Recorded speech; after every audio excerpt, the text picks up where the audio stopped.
Today I'm diving into the restoration of this classic 1973 Dodge Challenger. It's definitely seen better days, but with some hard work and dedication, I'm going to bring it back to life.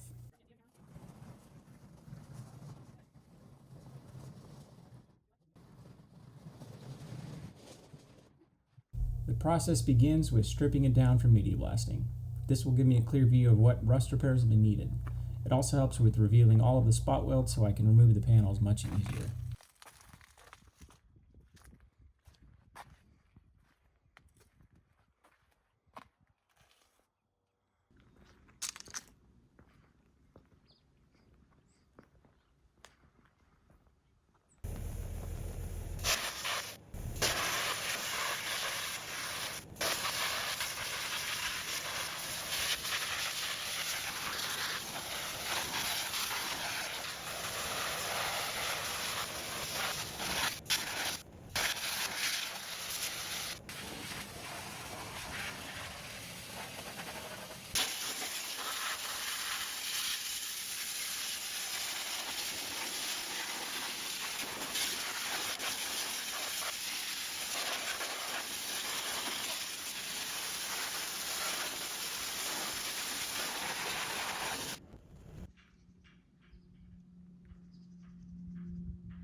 Well, the blaster revealed a few more rust holes than I wanted, but we'll get to those later.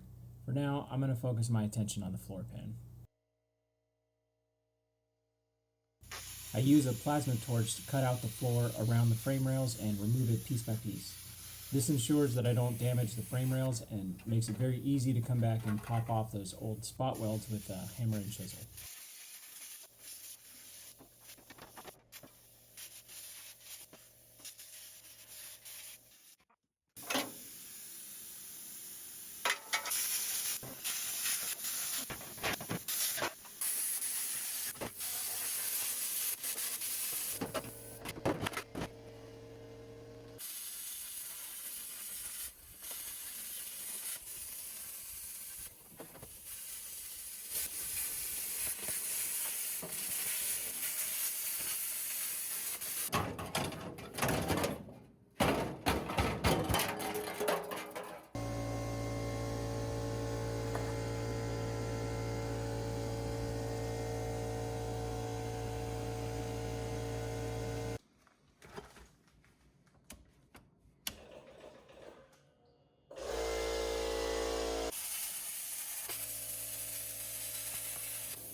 With the floor pan removed, I can now turn my attention to the frame rails. I'll clean them thoroughly, treat them to prevent further corrosion, and apply a two-part epoxy primer for protection. In the areas that require welding, I'll use a weld-through primer to ensure strong and durable connections. Ideally, I would have media blasted behind the frame rails, but I ran out of time before the rented media blaster was delivered. Instead, I made do with blasting I already had apart.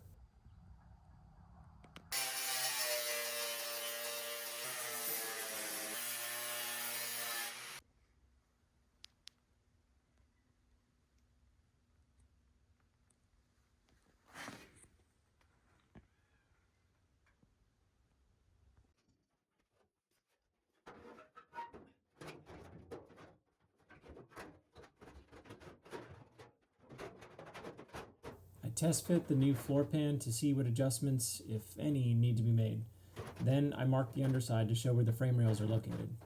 This allows me to drill precise holes for the new spot welds.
Well, it may only be one piece of a very large puzzle, but the floor pan is in. I still have a lot of work to do before I'll be painting tire streaks down the road, but I can't wait to see it come together. Like and subscribe so you can follow along as I bring this classic back to its former glory.